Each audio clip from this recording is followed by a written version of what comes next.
Well, we are ready for our reading circle hour, as my guest has called in, and calling in from the Motor City of Detroit, Michigan, also known as Motown.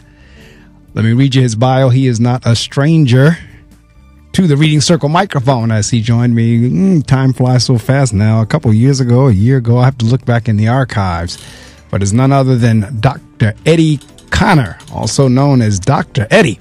Dr. Eddie Connor is a best-selling author, international speaker, college professor, and TV host on TCT Network. He is a survivor of stage 4 cancer and empowers people to overcome obstacles. Dr. Eddie is the cousin of one of the world's most influential entertainers, the late legendary Prince.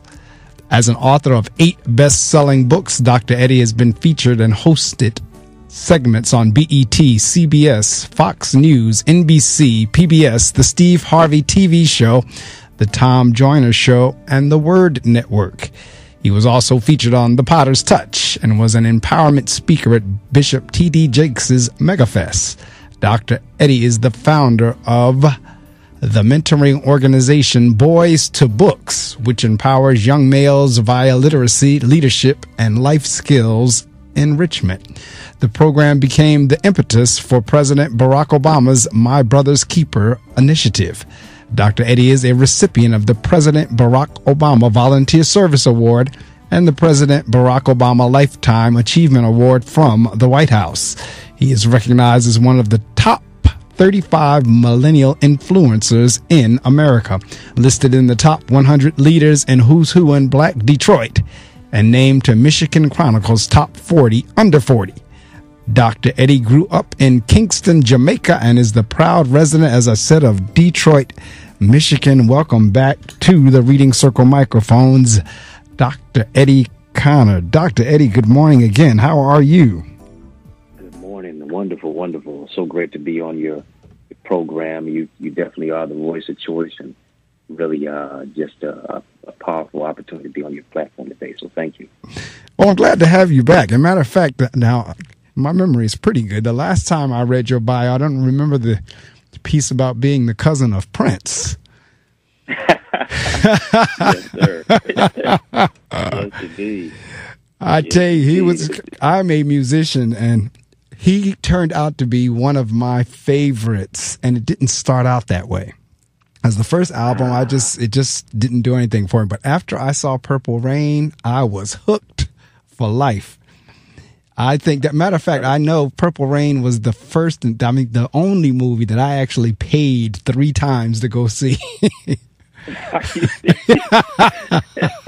Because generally that took place before Black Panther. That's exactly right. And see, because normally when I go to a movie, that's it. I pay for it, watch it once, and I'm good to go. But Purple Rain, I know I saw at least 3 times in the theaters and bought the VCR, the video at that time, and so forth. That, man, I love that movie. That was like being at a concert between him and Morris Day and that whole thing with the time. And so I still love that movie to this day. But after that, I was hooked. And then as I got into his history in terms of all the people he produced and wrote for that people didn't even realize, he was extremely talented, extremely talented. Oh yeah, extremely talented. Played any, instrument that you can possibly think of. Right. Just a walking, musical genius. Unbelievable. Absolutely. And really is. He was almost prophetic, because if you listen to the words in Let's Go Crazy, it was that whole thing about don't let the elevator bring you down, so forth and so on. And ironically, he passed in an elevator. And that's something. I thought about that when I, got the news that day about it, and how ironic that was. Yeah, it really was. But see, this goes back to whenever I first picked up the phone and we started talking in terms of what I was telling you about the power of words. And I know that's no secret to you. But our subconscious really does take in the words that we say. So a lot of times when people would ask me how I'm doing, I had gotten into the habit of saying, I won't complain. And then it dawned on me, as much as I love the song and I love Brother Paul, and that, you know what, my subconscious wasn't picking up on I won't. because the subconscious doesn't know the difference between yes and no, will and won't, so forth. My subconscious was picking up on that last word, complain. So I have been actively and intentionally trying to break myself out of that habit of saying I won't complain, as much as I love the song title, to just when people ask me how I'm doing, I try now to say I'm grateful. Right. That's right. It's true. That's the life's in the power of the tongue, and, you know, our words create our world. No, it really does. Will appear. Yeah. So what's been going on since the last time we were on the air together? Because like I said, time moves so swiftly that, you know, I have to go back to my archives to see what date it was we were on together before. I don't know if it was a year or 2 years. It's probably 2 years by now. Things go so quickly. I think it was 2 years. Yeah, I think you're right. So what's been going on since that time? I've seen a whole lot of the President Barack Obama, and I don't remember that as prominent in the bio either. So are those some things that you did since that time, or you were doing since that time as well? And I tell you what, and I know this, well, my show can get political, but it's not necessarily a show on politics. But I'm glad to see Barack Obama's name on there, not Donald Trump's name.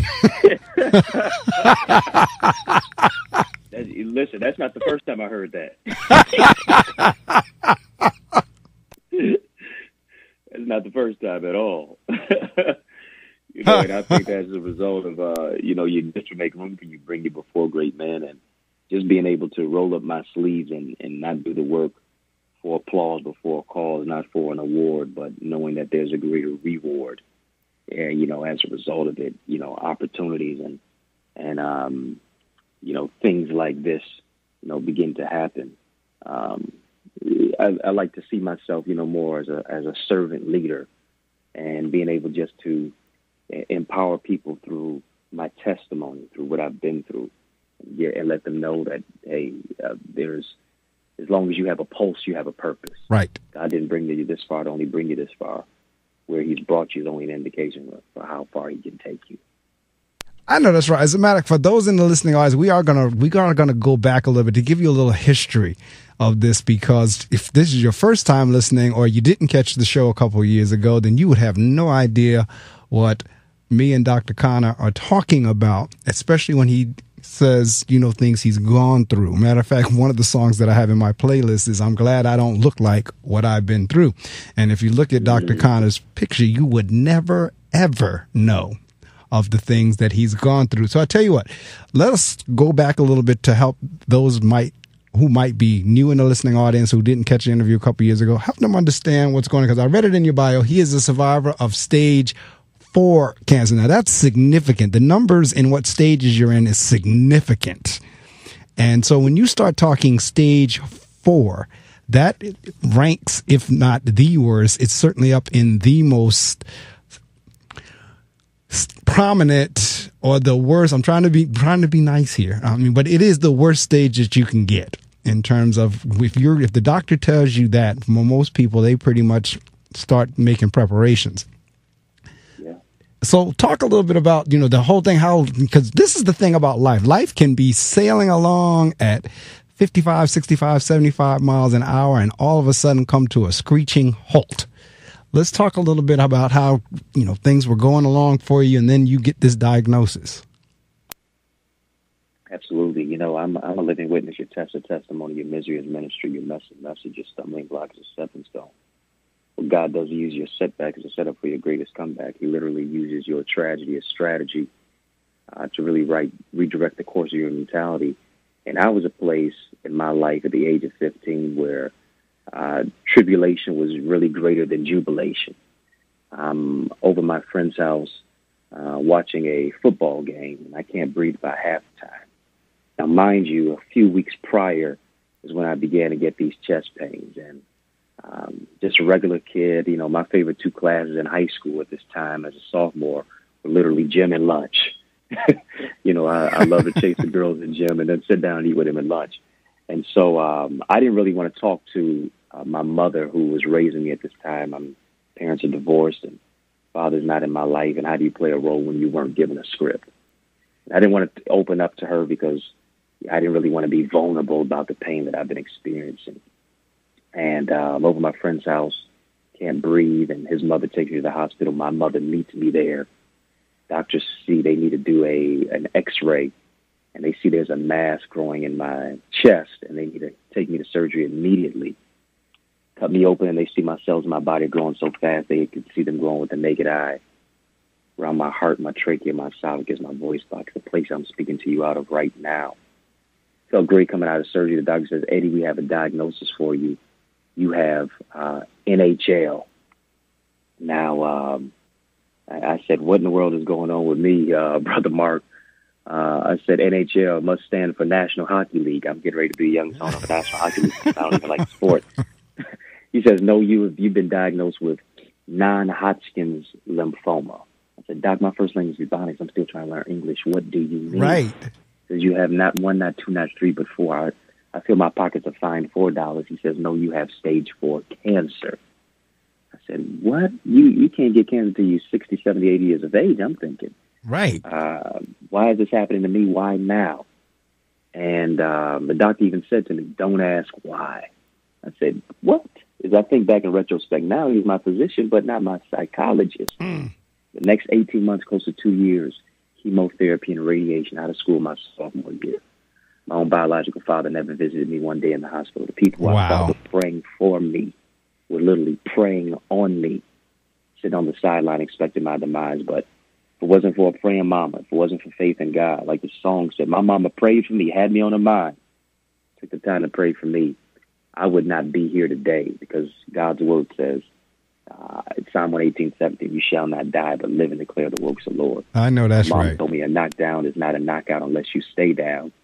And she said, you got to get back in the fight. And I was able to find the first 3 letters in cancer spells can. You can overcome, you can survive. And so to live through dying places, as you said, to not look like what I've been through, it's a place to find now jubilation despite the tribulation that I experienced. I know that's right. Are you familiar with Inky Johnson at all? Have you two ever met? Yes, I have. I'm familiar with him. I have not met him yet. Look forward to doing that one day. Yeah, He's got a powerful story. Yeah, he does. I mean, both of your stories are powerful in their different ways, but they're both dealing with some serious setbacks in terms of, especially at young ages, when at that age, well, at any age for that matter, you're not really thinking about diseases or death or career-ending injuries. And so your stories are similar in that vein. And again, in terms of, interesting enough, you're talking about like at 15 years old. Over the last couple of weeks, I met 2 friends that I played Little League Baseball with that I hadn't seen in years. I mean, when I played Little League Baseball, I was 12 at the time. And these guys that I met were either around 12 or 11, about that same age. I hadn't seen them in years and ran into 2 of them over the last 2 weeks.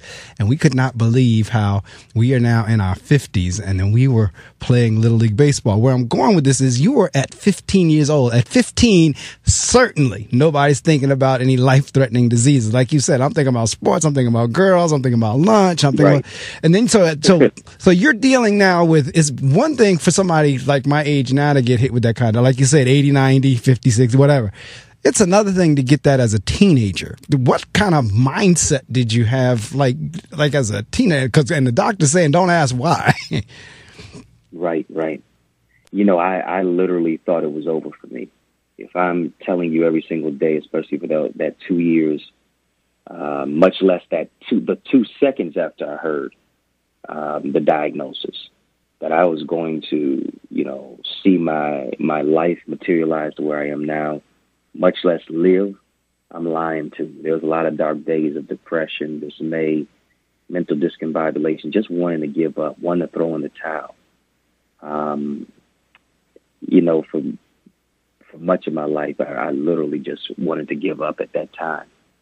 But I'm grateful for, my mother who instilled in me. She said, hey, you may not have a lot of people around you, but one is a majority. And to move from a place of being a worrier to being a warrior, right? From being a whiner to being a winner, that took a mental shift, because what I went through during the duration of cancer, yes, primarily was a lot of mental, with a lot of physical pain, but the mental anguish and moving from the place of perplexity to the place of opportunity, it all took a shift in my mind. So the battle wasn't just on the outside, the battle was on the inside. and to say that I'm going to be a person who lives through dying place and push despite what I've been through and what I'm going through. That took all the more mental fortitude that I could possibly muster.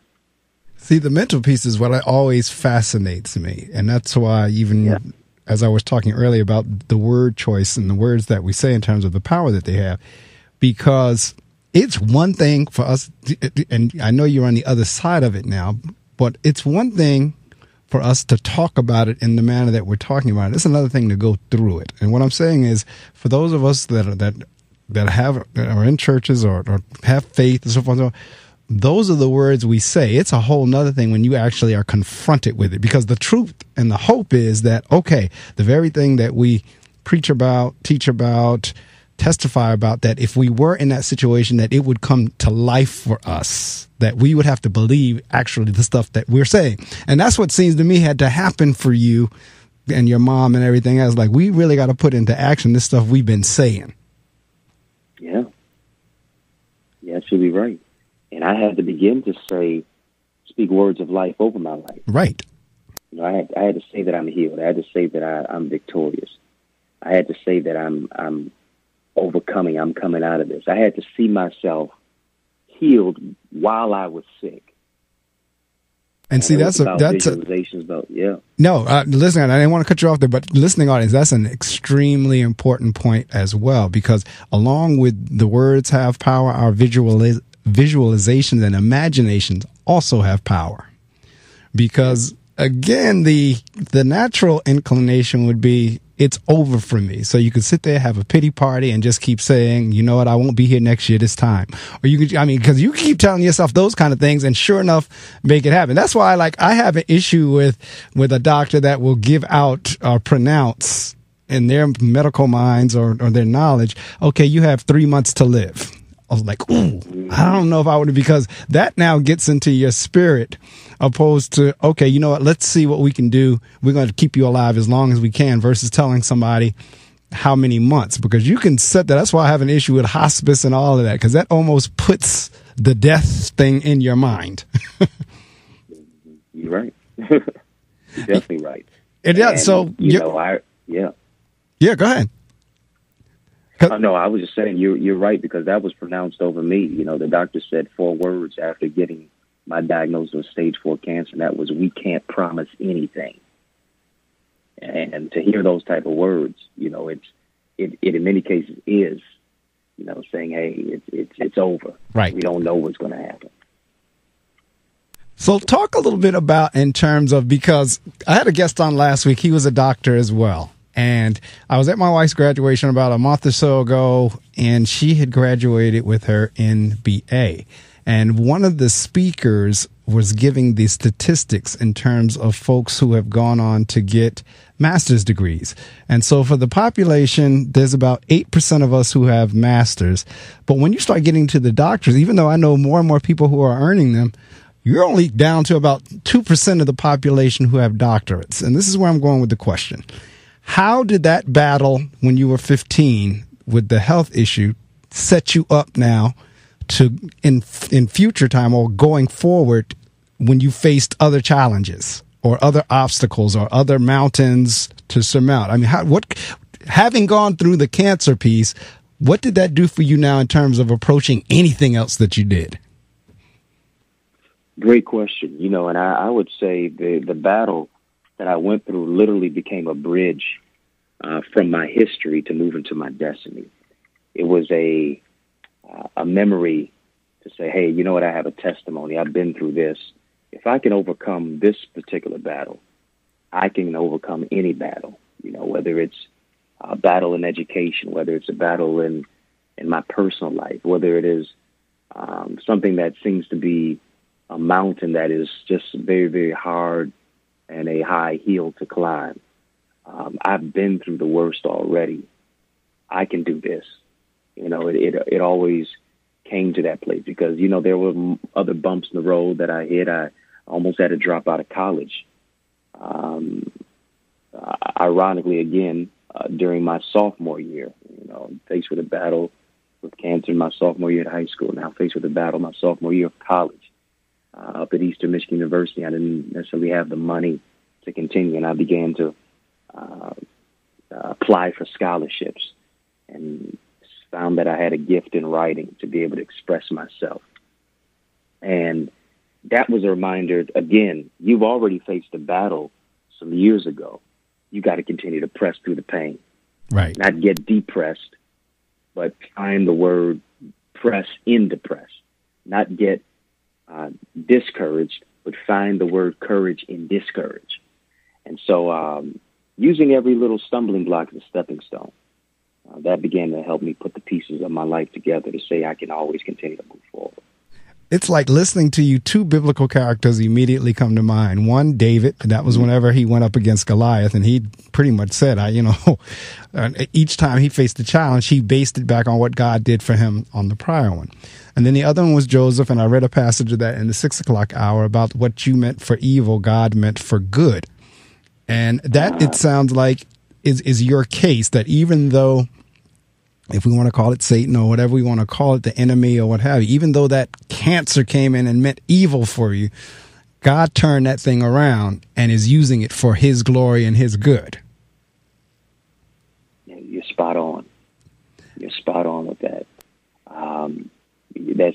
That's perfect analogy that you're making, because to be able to find, for God to use your story to get the glory, it doesn't always feel good. The trying of your faith worketh patience. Patience experience hope. But to go through the place to get the experience, it's got to work. It's got to develop. And in many cases, sometimes that's through some arduous pain. That's some things that you're going through that don't feel good to you. But in many cases, it's still working for your good in the end. And a lot of times we get sidetracked by what is going on in front of us versus what is ahead of us. Right.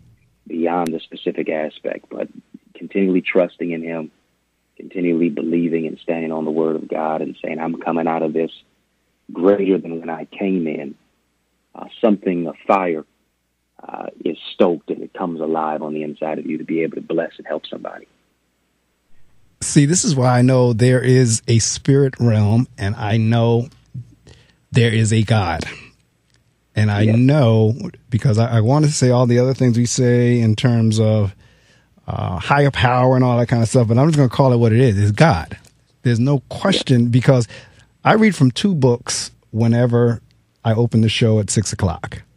And one is called The Power of Being Thankful, 365 Devotions for Discovering the Strength of Gratitude. And the author of that book is Joyce Meyer. And today, for July the 7th, with you on the show, it said, turning any situation around for good. As for you, you thought evil against me, but God meant it for good, to bring about that many people should be kept alive as they are this day. That's Genesis 50:20. Now, this is what she says in the devotional. Whatever may have happened to us in the past, it does not have to dictate our future. Regardless of what people may have tried to do to us, God can take it and turn it for good. Romans 8:28 says, in all things, God works for the good of those who love him. In Genesis 37-50, Joseph's brothers meant evil against him. They devised a plan to destroy him by selling him into slavery in Egypt. But in the end, Joseph became second in command to Pharaoh and was used by God to save many lives. Whatever happens in your life, remember that God is on your side. He will build your life, your reputation, your family, and your career. Be thankful that he is with you. Put your confidence in him and prepare to be amazed at how he can turn every situation around for his glory. And then the prayer of thanks is, I am grateful, Father, that you can turn any and every situation in my life around for good. Help me today to focus on you rather than my past. And thank you that you can take even the most painful parts of life and fashion something beautiful from them. And then from Iyanla's book, hers was, I will gain more understanding when I realize divine action is always working on my behalf. I won't read the whole passage, but her first line is, it's a God job. There are simply some things in life you are not going to be able to do anything about. And I won't go into the whole passage, but these two was what I read earlier in the 6 o'clock hour. And now you are personifying these two passages with our conversation here in the 7 o'clock hour. is something how powerful those words are. And I know your last name is Medley. Correct. My life at that time was a cacophony. Yes. There really was no harmony at all. And to really understand this, that everything works together, the good, the bad, the ugly, it all works together, and God really puts his hand on it like the potter with the clay, and he molds it, he makes it, he's shaping you too. In many cases, as he's shaping you, he's got his hands on you while the enemy is trying to put his hands on you. But God's hands are greater than the enemy's, and he's molding you, he's making you, he's shaping you. But it doesn't always feel good. Right. Because he's putting you in many cases, or allowing you to go through different places where it doesn't feel good. But it's all coming together, and in the end, it's going to be a beautiful medley. Right. It's going to be a beautiful harmony. Everything is going to work in concert together, to where you see that despite what I've gone through, better has come through as a result of it. And God can do it so well to where he even removes the stain of the pain that stung you so much, to where you look back and say, boy, did I even go through it? Right. Now that's something. I don't look like it. And I'm going to play that song for you in a couple of minutes. But I tell you, it is, I mean, it's like, and that's why you're able to go out here and tell this story. And it's going to sound really kind of weird, but you know what I'm talking about. It's almost like you went through that because God knew he was going to now use you as a messenger to keep telling this story, to give hope to somebody else. For somebody that's going through something, if they don't look at you and say, whoa, now, wait a minute, if Eddie can go through that, I can get through this. I asked you that question earlier about overcoming that battle. What did it do for you in terms of facing other obstacles? And my story is nowhere in the realm, but there are some things that they're mind games that I play with myself. I was a jet engine mechanic in the Air Force for 9 years. And so sometimes whenever I buy things and I have to put things together in the house, or I have to put things together, sometimes I'll start struggling with it. And one of the things I'll tell myself is like, come on now, you were a jet engine mechanic. You worked on multi-million-dollar aircraft. You ought to be able to put this little chair together. But I mean, it's that same kind of thing. Do you get to the point wherein, like you said, I'm facing the college battle. Do you tell yourself, you know what? I got this because God brought me through stage 4 cancer. This is nothing. Do you get to that point where you're coming up against something and that's kind of like the attitude, like, you know what, this is nothing. This is child's play compared to what I already been through. I do. I definitely, when you begin to weigh the pros and the cons, when you begin to weigh, you know, what you've been through versus where you're trying to go ahead to, you do think about that, especially when you really hit a wall. Right. You know, when you really hit a wall and you say, you know what, I just washed my hands of this. I don't think I can do it. You know, it's like God taps you on your shoulder and says, hold up, wait a minute. Do you remember what happened? Do you remember where you used to be? And you see where you are now? You really don't have, you really can say, I won't complain. You really don't have any complaints at all. Don't you dare sit up here and cross your arms and throw a hissy fit and, you know, have a pity party. You know, you've come through too much. Right. Hey, you let's keep going here. Just continue just to breathe a little bit, take a deep breath, and walk away from the computer a little bit, or walk away from the project, and come back. Right. And let's get back to it. No, and I marvel, and at the same time, I know it's God. And a lot of times we do not realize what we went through and why we went through it until we get to the back end. And again, I'm going to use another military example. Whenever I was in basic training, I thought they had us doing some of the craziest stuff, going folding underwear in 6-inch squares and all kinds of crazy things, and yelling and hollering. You talk about chaos, the chaos of, but then after I got out of basic, it dawned on me, you know what? They were preparing us for a wartime situation that could be chaotic, that everything is happening so quick that you better be able to take orders quickly and be able to function and operate. That's what they were trying to prepare us for in a little mini way in basic training. But I couldn't see that while I was going through it. I was just wondering, why is this drill sergeant hollering at me? Why do we have to get up at 5 o'clock in the morning? Why we can't touch our beds anymore till 9 o'clock at night? Why do we have to? But again, I said, boy, you know what? If we were ever in war, this is nothing compared to the situation of what we'd have to be able to function and do. And it's the same thing that's what I'm saying in terms of sometimes we go through things. As if you look at those biblical stories, you do see the beginning and then you see the outcome, like in the Joseph story. But when Joseph was in that prison, I'm sure when Joseph was in that pit, I'm sure when Joseph was being accused by Potiphar's wife, so forth and so on, that he was not like, like I know what the dream said, but I'm not seeing it. That's what I would think. I can't even sit here and try to tell you, Dr. Eddie, that I can imagine what you went through, because I can't, because I haven't gone through any medical problems that severe. And yet you're here, which is a testament to there's got to be a reason and there's a purpose, and you're doing it. You have your life's work, as they say. You're doing it.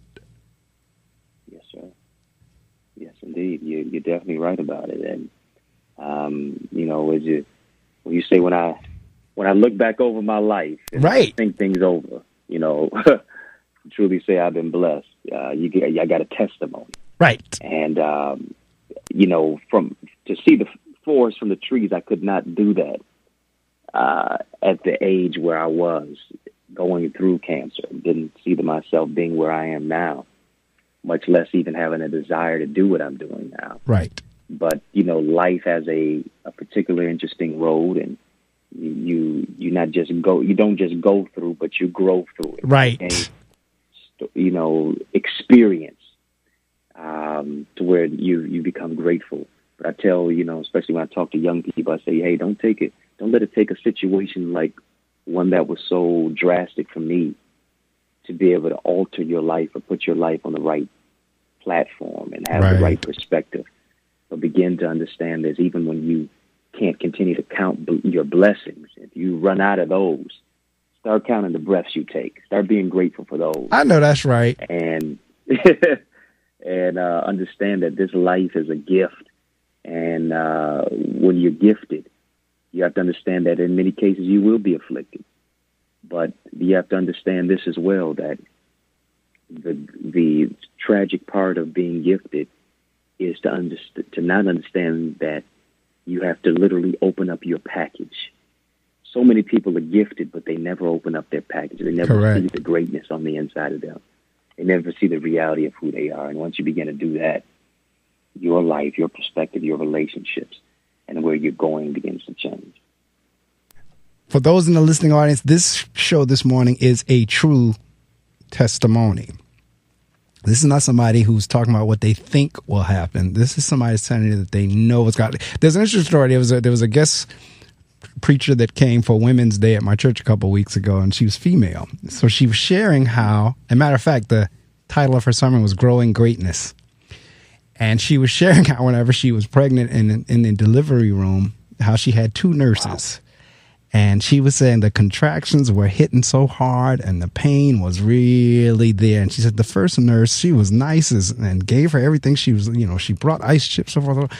And so then she says, as the pain is hitting, well, I've never had children before, but they tell me if you breathe and start imagining kittens and going on the beach and all that, the pain will go away. And so she shared with us how she just wanted to smack her at that point because her first line was, I've never had children before. Now, the second nurse came in and said, now, look, I have 4 children.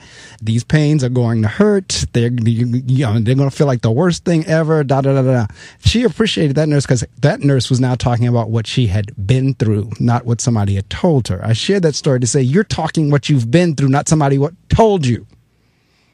And that's a totally different testimony than the young lady had who never had children, who said if you just, imagine kittens and be on the beach and breathe, the pain will stop, versus the one that had the children and said, look, hon, this pain gonna hurt. You're that nurse. You're that second nurse. That's true. That's true. Definitely is. This is not what somebody told me. This is what I know. Right. Exactly. And it's great that you get a chance to talk to a young and because I know you said the mindset at that age, but I think anybody going through that at any age would have the same kind of like crazed, like not knowing what's going on mindset. That's only human. But the good thing when you're talking to young people and old alike for that matter is we really cannot take life for granted. And I think a lot of us just assume that we're going to be here forever. And the truth of the matter is we do have a timestamp. And whatever it is that we want to get done, and I tell people this every week when I close out the show, whatever it is you want to do, get on out there and start. Take small steps. Do whatever you need to do. There's only so much time we have here. So whatever you want to do, get it done. So the fact that you're saying, look, especially when you're talking, because I deal with kids every day who they just know they got the world by the tail. They don't have to listen to nobody. They don't have to follow no rules.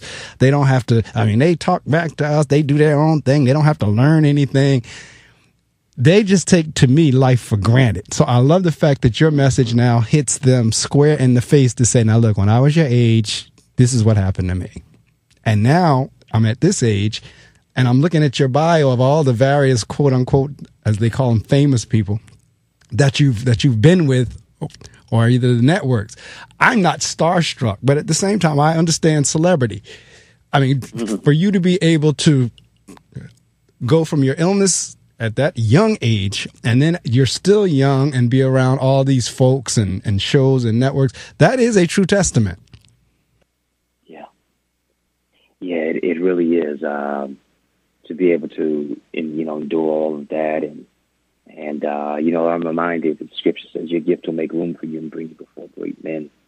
This proverb says, Apostle Paul says, stir up the gift. I love what Pablo Picasso says, your gift will make room. Well, he says, the meaning of life is to find your gift, rather. The purpose of life is to give your gift away. And to understand that we're all a red box and a gold bowl. We're a gift to the world. Tragedy is to be gifted, but to never open the package. To really now say, hey, I'm not just going to rest on my laurels. Right. But I'm going to begin to share my story, my journey, despite how embarrassing it may feel, despite how painful it may be to recite it or express it. Somebody needs it. Right. And we're all going through a battle, but God lifts us up despite it, but he even makes us a display case, a showpiece. Absolutely. Connect with people as a result of it. Yes, sir. And that's interesting that you would say display case, because my next question or commentary was along the lines of, this is the beauty of this thing. You could have said it was you. Yeah, I got healed. Yeah, I healed. Yeah, I healed myself. Yeah, it was the doctor. But you're saying, no, it was God. That's right.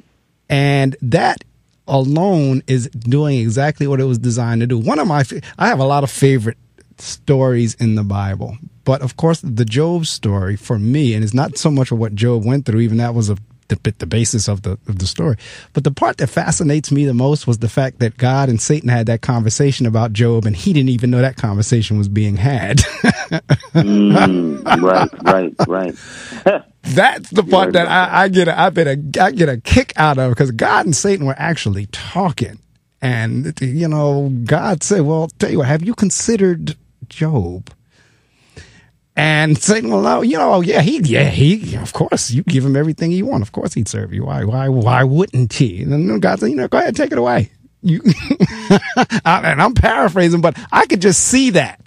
I could see that going on. And so where I'm going with this is, you never know, or we never know, when God and Satan is having a conversation about us.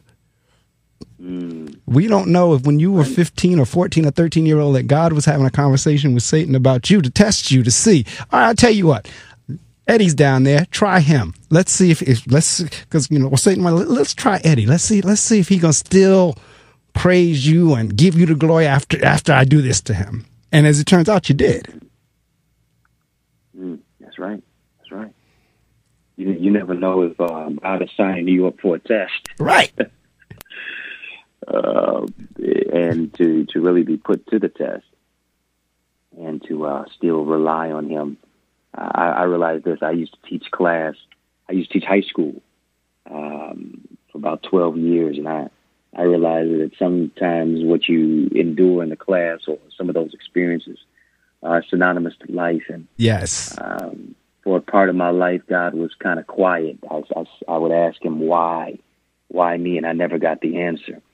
And I realized whenever I gave my students a test, not only were they supposed to be quiet, but me as a teacher, I was quiet. Correct. I realized God is often quietest during the test. you know, it's a lesson for you to be tested based on what he's placed in your spirit. You know, he's quiet at that time because in many cases he's testing you. What is it that you're going to show that you've gained and what you've learned despite the test? Are you just going to give up? Are you going to throw in the towel? Are you going to walk away from your desk during the test? Or are you going to endure it? Wow. Sometimes you get the answers right. Sometimes you get them wrong. Right. But you just got to continue to take the test, and God will guide you through it. Yeah. I love metaphors, similes, analogies, I love this. So that fact that you said, well, you know, even as, and I'm in education, you're absolutely right. I hadn't thought about it from that perspective. Even as the teacher, when a test is given, we do have to be quiet. You're right. Absolutely right. So wow, that's deep. I like that. It's simple but profound at the same time. All right, I'm going to, for those of you who have just been listening, I hope you've been with us because this story is moving. We're going to talk a little bit about, I'm going to change over into the 8 o'clock hour. I'm going to play the song for Eddie.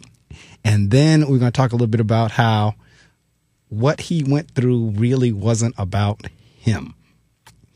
Let somebody know that Dr. Eddie Connor's on the line with me, that if they didn't catch the first part, shame on them, but they can still catch the next part, the next segment. Tell them tune in on gobrave.org, or either if they're in the metropolitan area, 88.7 FM radio.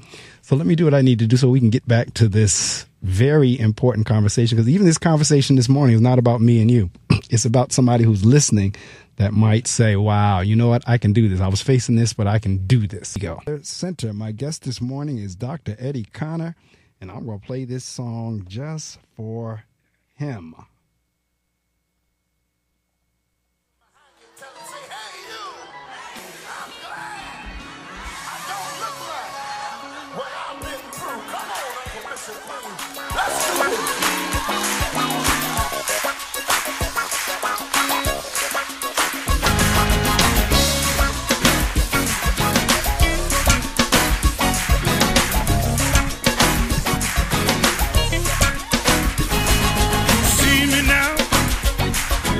See me when I was lost in sin, didn't have a friend, everything was gone, thought it was true,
I got a right.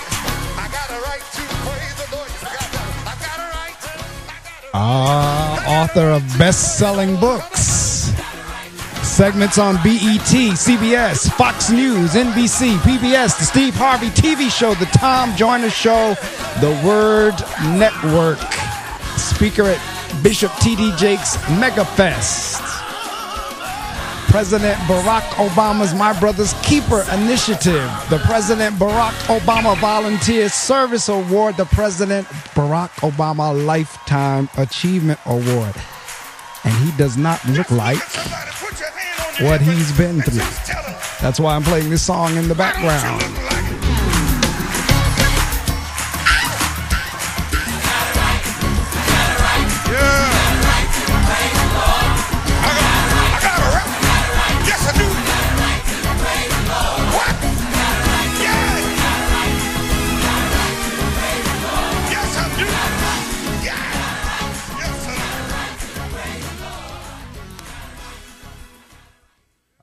Before the segment changed over and before I played that song, I told you I would be talking about in this part in terms of, because as the songwriter just said, Dr. Connor, yeah, you got a right to praise the Lord. You got a right. If anybody got a right, you got a right. You make it feel like Sunday morning on Saturday morning. I love it. You got a right, my brother. You got a right. That's for sure. But in terms of everything that you heard us say in the last hour, in the last half hour, last 45 minutes or what have you, it was not about Eddie. Now, that's something to think about as well. Now, that's a whole different mind shift. That's a paradigm shift, because anytime you go through anything personally, the thought is, this is about me. When the truth of the matter is, it wasn't about Eddie. Because of what Eddie went through, all those things that we're reading in the bio, he was able to get to. And the thing is, we were talking about it earlier about this whole notion of through, because that's another mind shift as well, in terms of there are some things you're not going around, you're not going under, you're not going left, you're not going right, you're not going above it. You just don't have no choice but to go through it. And Dr. Connor went through it, but he didn't go through it for him. He went through it for every boy that's going to be touched by Boys to Books.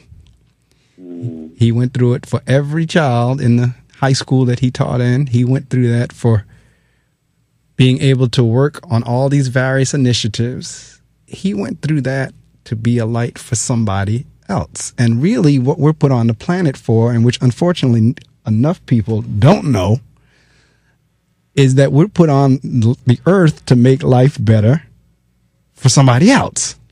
So let's talk about how, you transition or shifted to really getting into doing what you do that's about helping others. Absolutely. And I believe it is about, being a servant leader. The song asks, if I can help somebody as I travel along, my living will not be in vain. And service is the rent we pay for the space we occupy. And so coming to that realization, especially, it really dawned on me even more as I was a student in college, and I began to mentor young people as early as the age of 18 on a college campus. And I really began to see my life reflected in many of those young boys and girls who I began to mentor, especially chiefly our boys. And I said, I'm going to go into the path of education to really make deposits into the next generation that weren't always placed into me. And I saw it as an opportunity to speak to my 13, 14, 15-year-old self when I was in some crossroads of my own. And as a result of it, I developed a mentoring program called Boys to Books as an after-school program. When I saw that many of our young males were just kicking it in the hallway, not doing anything or had anything productive to do after school. And I began to just combine sports, entertainment, music, conversation, all around, centering it around books. helping young men to make a transition from boyhood to manhood. And the emphasis was literacy, leadership, and life skills enrichment. And did some work as an assistant in Congress to former Congressman Hanson Clark, who developed a resolution, HRES 721, which became a public record in 2012, which little did we know would become the impetus, the framework for former President Obama's My Brother's Keeper initiative to bolster literacy, education, and opportunities for many of our young men who are underserved and underrepresented, our black and brown brothers. Because, they project that 1 out of 3 males, black males, brown males, will do time in prison. Right. And, we often hear that there are more brothers in prison than there are on a college campus, and that's a misnomer. Correct. There actually more black men in college than there are on a prison. Correct. But locked behind a prison bar. So I said, what if I can push our brothers to not do 4 years in jail, but 4 years at Yale? Not 4 years at Princeton prison, but 4 years at prison. I know that's right. Not 4 years in a correctional facility, but 4 years at William Patterson University. Right. That would really unlock the door to their greatness, and we can celebrate them because of what they decided to walk away from and walk into. And that's really been my life's work. I'm trying to think of the brother's name, and it'll come to me before we end. That whole notion that you just talked about, that cliche that we hear about more in the prison than the college, he refutes that vehemently. And I got to think of his name. He's been on the show years ago as well. He's one of my social media friends, and his name just escapes me at the moment. But he had said the same thing in terms of, no, that's not true, but that's perpetuated. That is. But at the same time, the percentage of us in there is still too high. So the fact that we can get more focused on the studies, because working in an urban school where I have a lot of kids who they don't read well, and 2, they don't like to read. To get kids to read is a challenge. Yeah, sure. So the fact that you're doing that, see, again, if you get one, which I know you're going to get more than one, but if you get one to do that, or before it's all said and done, you get a kid that 10, 15 years from now say, you know what, I met this guy, his name was Dr. Connor whenever I was 15. And after talking to him, it set me on this path. I mean, that's to me why we're here. That's right. That's exactly why we're here, to make those deposits so these young people can make withdrawals for the rest of their lives. And, sometimes it takes a little bit more prodding, and that doesn't always come quickly. Right. But, nothing ventured, nothing gained. And to be able to, relate to them where they are. The methods may change, but the message remains the same. And connecting with them. And really relating to them and speaking to the pain really speaks volumes. Absolutely. Now, I'm looking at your books here on your website. I'm looking at Woman. I'm looking at Dear Queen, Heal Your Heart, Unwrap the Gift in You. Let's talk about those for a little bit. Yes. There's a quote by Walter Dean Myers, who has written over 100 books. He says, words transmit values. If I'm not in the book, what does that say about my value? And in any of these 8 books that you will find, you can find yourself. You can find a little chapter, a little page of your journey. You can find something that really relates and speaks to you. I wrote my first book, Purposefully Prepared to Persevere, which I have repurposed and re-released again, called it as Finding the Canon Cancer, which really speaks, as the title suggests, about my battle, my journey to overcome what was seemingly destroying me. So I write that, and I go into incredible detail about that, and even the psychological aspect, the physical, the faith-oriented aspect, to be able to overcome that adversity and turn an opportunity. My second book, Collections of Reflection, Symphonies of Strength. It's a 3-volume set of poetry where I'm really musing on relationships, faith, religion, psychology, many of those aspects, and I'm combining it into a poetic treatise, so to speak, to my readers and those who would be on that journey, literary-wise.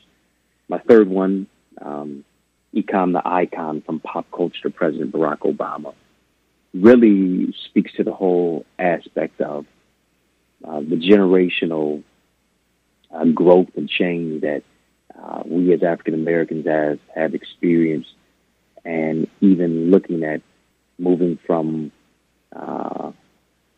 being on the plantation to now being the president in the White House, and that journey, especially 400 years, that I have in many cases encapsulated into various quotes, into various thoughts, into various ideas within that book. That's the third book. The fourth one is called Heal Your Heart. And the caption is finding breakthrough despite being broken because of adverse relationships. And, in many cases, how can you heal from what you won't deal with? Correct. How can you address what you won't confess? So we've all experienced some levels of brokenness in love or in relationships with people. But just because we have been broken doesn't mean we have to live our life as that. Finding a remedy despite the malady and finding a place of healing is a place to where we can really begin to appropriate God's forgiveness, forgive our neighbor, forgive those who perpetrated against us, but also forgive ourselves as a result of it. The fifth book that I wrote is called Unwrap the Gift in You. And so many times we fail to recognize that we are gifts, because in this day and age, you think about social media, you think about celebrities. So many times we live our lives comparing our chapter 1 to somebody else's chapter 3. Right. And I believe you have to write your own story. I believe you literally have to be a pen in the hand of God and let him use your life as an instrument to write your story. Your next page, your next chapter is greater than your last one. So seeing that you're gifted for a purpose, on purpose, because you have a purpose, is the mode and method to move your life to the next level. My sixth book is My Brother's Keeper. One of the most important questions that we've ever seen in Scripture is, after Cain slays his brother Abel, and now he asks him, am I my brother's keeper? Right. The question that we continue to ask throughout creation. That's the question that we continue to ask throughout history. We're still asking it now, in the wake of police brutality, in the wake of immigration policies, in the wake of what is going on in our world today, wars and rumors of wars. We're still asking the same question, and it is emphatically yes. Dr. King suggested if we fail to live together as brothers, we'll perish together as fools. Seventh book, Dear Queen, speaks to the whole aspect. Queen, I define as quintessentially unique, empowering everyone naturally. I used to write love letters to girls in school. I did. That's I don't all know right. if you or the listeners have ever seen the movie Hitch. Yes, Will Smith. I love that movie. I think I was the first one before he became one. And I never could get the girl, so what I said is, let me write a love letter anonymously. Since, you asked me to approach a girl, and she says, boy, I don't like you. Right. She gives me 3 snaps and a neck roll. Right. But she doesn't just keep it to herself. She tells her girls, and her girls tell your boys. That's right. Now you look like Boo Boo the Fool. And I said, let me do it a different way. I put a love letter to a girl's locker anonymously. And the word got around that it was me. And so the fellas now ask me to write love letters. All right now, Cyrano de Bergerac. You're doing the written version of Cyrano. There it is. And I said, well, I'll write it, but two things. You got to keep your name off of it. Right. And then secondly, you got to pay me for it. I know that's right. And so as I was writing this book, I said, if I can write a love letter to girls, why can't I write a book of love to women, to love themselves, to know their worth, to realize this, that queens don't compete, they collaborate. They don't all chase right them, now. they chase their purpose and plan. The right man's going to chase and pursue them. Real queens understand that their royalty demands loyalty. As a result, they wear their crown and they build their queendom in the kingdom of God. And so that's Dear Queen. My latest one now just went #1 on Amazon. The #1 new release just came out this past March. And in the wake of Me Too, in the wake of the Time's Up movement, in the wake of gender pay inequity, where women work twice as much but only get paid half. Right. I define the word woman as wonderfully orchestrating magnanimous achievements naturally. That's what real women are. That's all what right now. Do. You give a woman groceries, she'll give you a meal. You give her a house, she'll turn it into a home. You give her furniture, she'll decorate your home. Whatever she has, she multiplies. Right. When God pulled the rib out of Adam and put him to sleep, he created a woman before her name was even Eve, before the fall. Adam woke up. And what did he say? She says, he's flesh of my flesh, bone of my bone. And what he said, Brother Medley, he said, whoa, man. That's right. he was so in awe. That's right. Of the creation that God had created. He said, whoa, this is unbelievable. This is the magnanimity of her purpose. And so I have a silhouette on the cover of my book. And ironically, of course, the book is purple. Uh-huh. I guess it's somewhat in the family. I guess it's right in the vein of my dearly departed cousin, Prince. But there's a silhouette of a woman, and it's very curvaceous. But in spite of the curves, there's words inside of the silhouette: love, beauty, magnanimity, purpose, queen. Because what society does is we characterize a woman's curves, right, but not her character. Correct.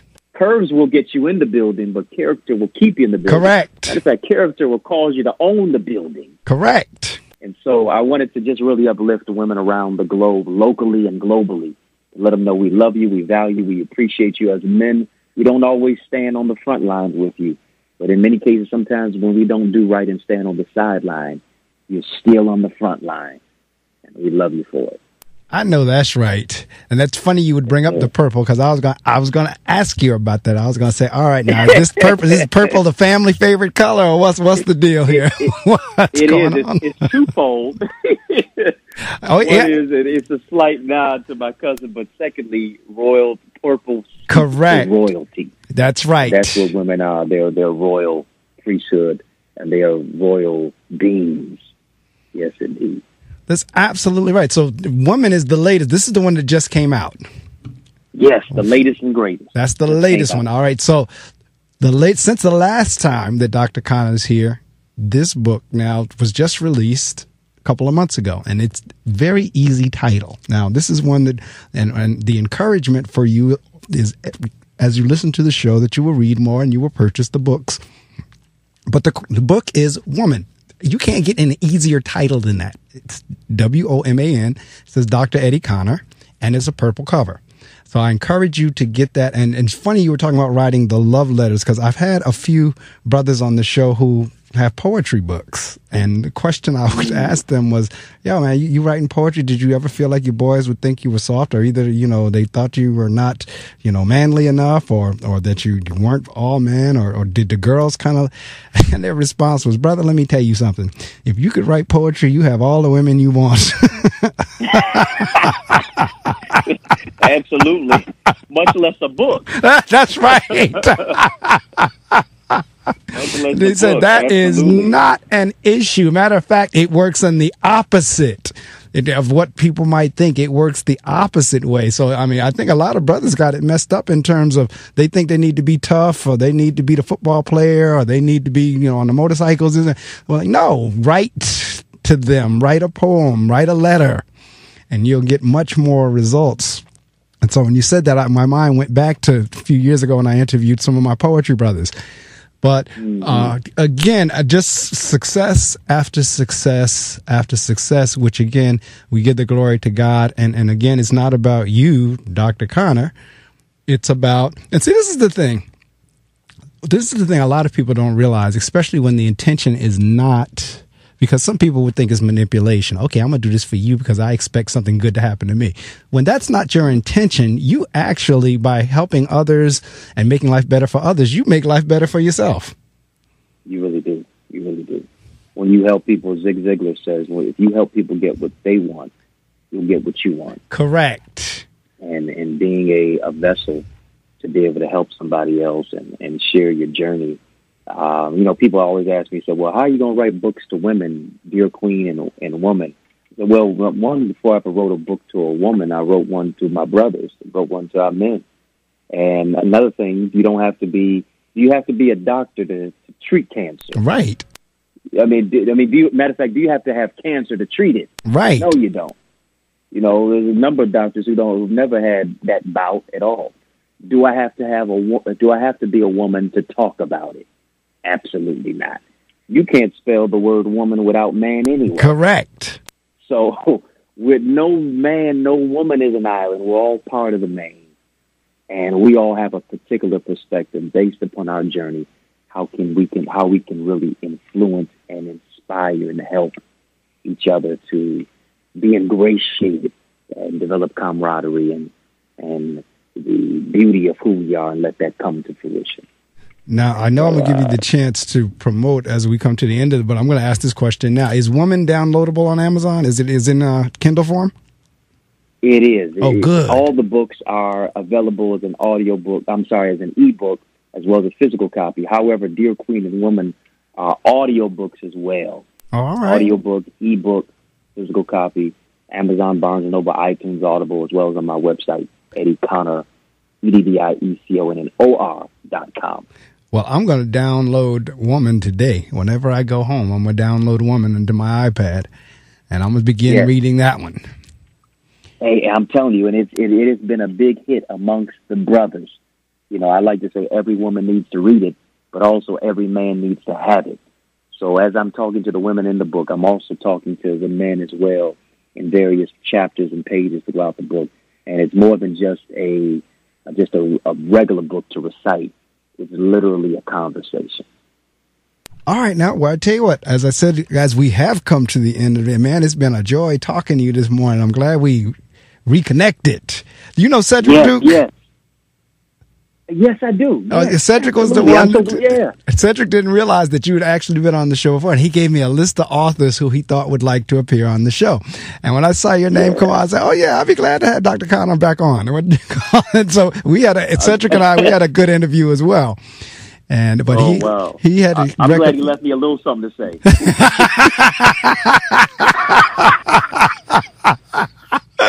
I'm glad he didn't take it all. I'm glad he left me a little something, because I know he came with the power during your hour. That he did. So he sent me name. He said, do you take recommendations? I was like, yeah, sure. If you know some other authors, by all means. And he sent me about 5 or 6 names, and yours was one of them. And I reached out to everybody, and we got them scheduled. Folks are upcoming, or some have gone already.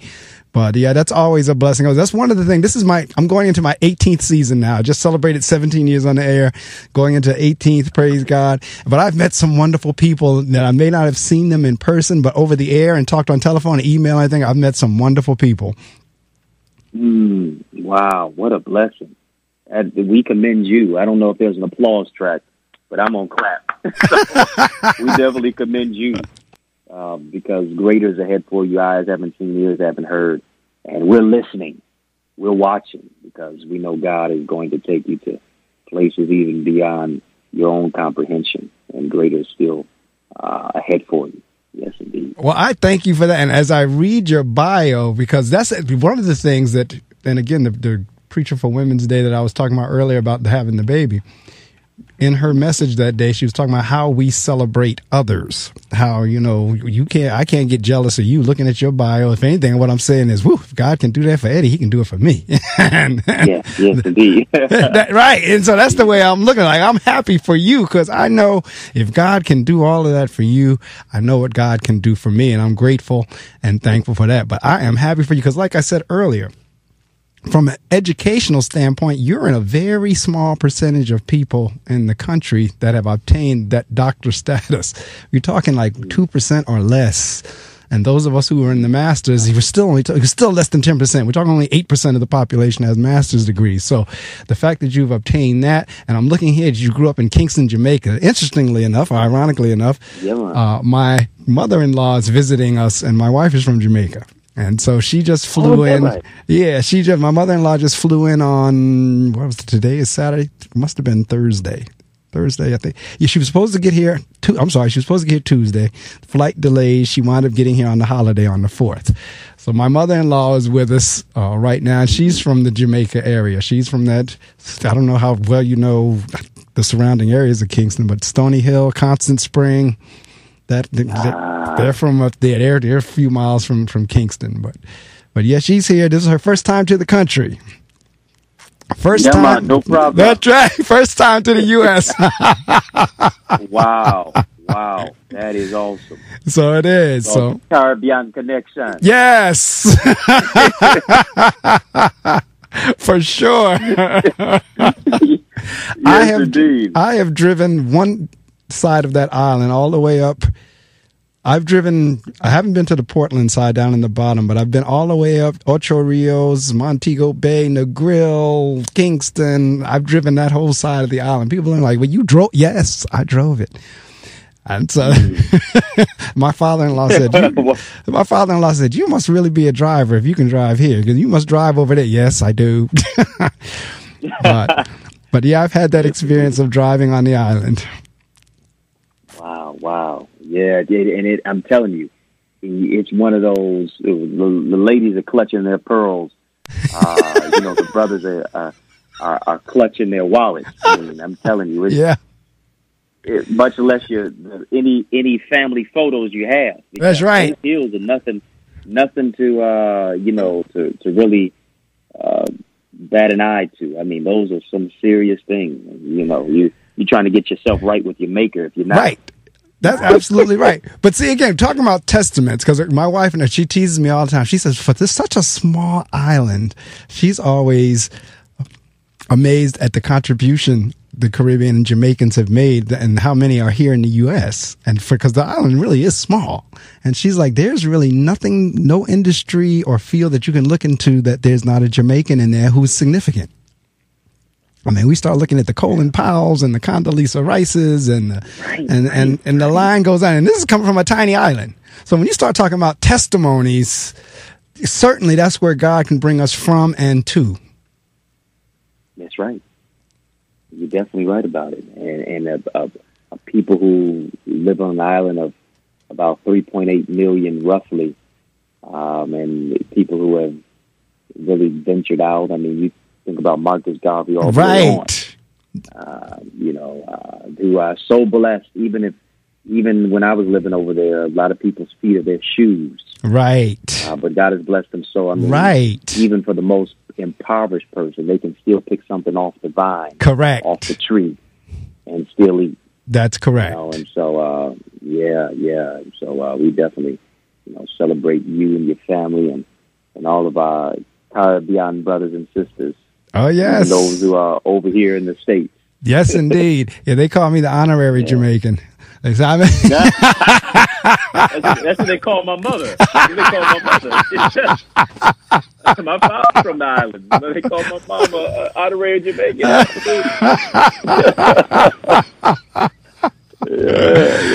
Oh, man, I tell you, it's been good talking to you. So at this point, I'm going to allow you to promote how folks can get in touch with you, your websites, where you're going to be, anything that you got in the bio, the keynote speaker, workshop presenter, expert panelist, conference speaker, MC and host and graduate. How anybody want to get in touch with you to do any of those things, I'm going to shut the mic off and you can say anything except the dollar amount.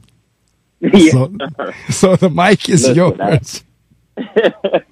Listen, I won't even say the dollar amount because the information has been invaluable and it's priceless. Thank you, Brother Medley, for such an opportunity to be able to speak life into the lives of your listeners. Your last name is Medley for a reason because you put our lives in harmony. All right now. Despite what we go through and how we grow through it. And I like to say the revolution will not only be televised, but it'll be digitized. So please go to my website. It's eddieconnor.com. Please put some respect on my name. Spell it EDDIECONNOR.com. You'll find a plethora of books that are there, 8 of my books, as well as you can get them on Amazon, Barnes & Noble, iTunes, Audible. My latest and greatest one is Woman. Every man needs to have it. Every woman needs to read it. I'd love to come to your school, your university, your workshop, your church, your community center, your college, whatever the case may be, to be able to come and speak life into your life, to share about overcoming obstacles, going for your goal, pursuing your purpose with urgency, urgently, and being able to inspire you to move your life to the next level. Feel free to reach out to me, even on social media, Facebook, Instagram, Twitter, at Eddie Connor Jr. Thank you again, Brother Medley. I appreciate it.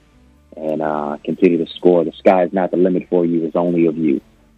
I know that's right, and I wish all the same back at you, and then some. And again, we always say we got to stay in touch, but we definitely got to stay in touch. Email each other or social media each other, do something, one or the other. Absolutely. And if you're ever in New we York, definitely will. if you're ever in the New York, New Jersey area, give me a holler, shout out, let me know, and we'll make it. We'll do something hooked up together.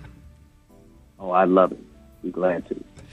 All right, man. Have a wonderfully blessed day. Keep doing what you're doing. Keep impacting them lives. Keep sharing your story. Because like I said, I knew the story and still hearing it again this morning. Got the chills again. Oh, wow. I appreciate you. I appreciate you. I'm going to have to start waking up just to listen to you. Oh, there you go. I'm in Detroit. Yeah, if not, you can. And say what up, though. I know, that's right. You can, if you can't get up, you can catch it on the YouTube, on the archives on my YouTube channel. So you can always go back and listen to them as well. But yeah, you'll be up a little bit earlier up there in Detroit. But yeah, you can always go to the YouTube channel because I post them there. Matter of fact, this is recorded and I'll be posting this one there. Oh, awesome. Well, I'm going to share with my audience. All right, then. My network. I know that's right. Yes, all right, man. Again, have a wonderfully blessed day, week, life, and we'll be in touch. Thank you, brother. All right. Take care. Same here.